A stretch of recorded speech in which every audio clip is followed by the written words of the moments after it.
The Alchemist in Battles 2 is a tower that hasn't really seen much play up until recently, and had some of the best strategies in game back in Season 1 and Season 2. Moving forward to today, Season 6 has brought a lot of meta update changes, both to the Alchemist and to the game in general, and today I'm going to be sharing some of the best team combinations I found for Alchemist. In preparation for this video, I played a good amount of games, and have some strategy tips and tricks for it as well.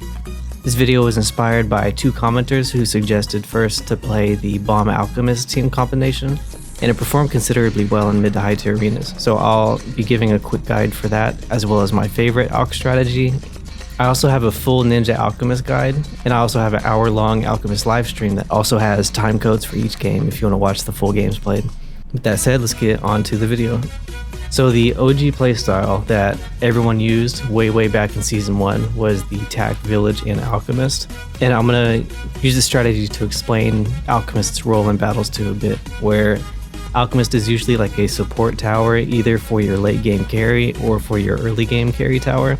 It has a really strong top path ability that lets it give lead popping power to any tower.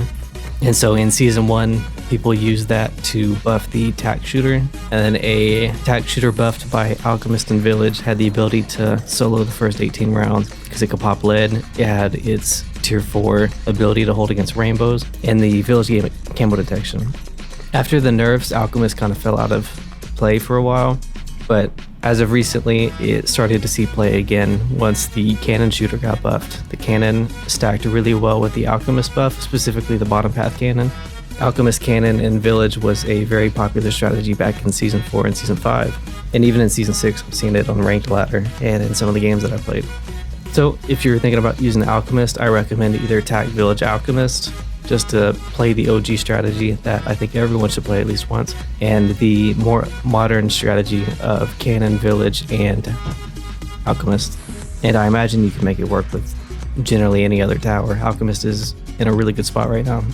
So for some general tips, I would say that Alchemist's viability in the current season depends highly on the other tower combinations you use with it on your team. Since its main role is to buff other towers around it, if you have a good tower for it to actually buff, it can do some really good things and let other towers perform in ways that they normally wouldn't really be able to. Now, Alchemist also has a transformation ability with its middle path. However, this ability is relatively rare to see in games due to its higher cost at the moment, and with it really only being able to defend round 18 to 22.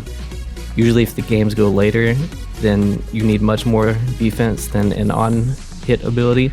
However, it is capable of defending fortified mobs, things like that, and it looks pretty cool too. I would say if you see an Alchemist in your games, they're almost always going to use it as the top path Berserker Brew ability.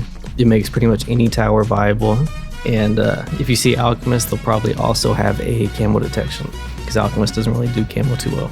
So for the general build order, in your games, Alchemist probably will come out around round 3 to 9 to buff your early game starting tower, or it'll pop up around rounds 12 to 17 to buff your blimp defense and other things like that. Usually if the Alchemist is built past round 12, they're going for the middle path transform ability to add some extra support to their late game defense. And usually if you see Alchemist in the early game, it's just another general top path support Zerker Brew. Overall, I have a lot of fun using Alchemist in my games. I feel like it's one of the more interesting towers due to its buffing mechanic and its ability to play on your other towers on your team. I think that's a mechanic that's really fun and not too explored in the Bloons games, so I really like that they have a tower such as the Alchemist to be able to do that. With that said, I'll be testing more tower strategies and team combinations, and I'll be back with another video.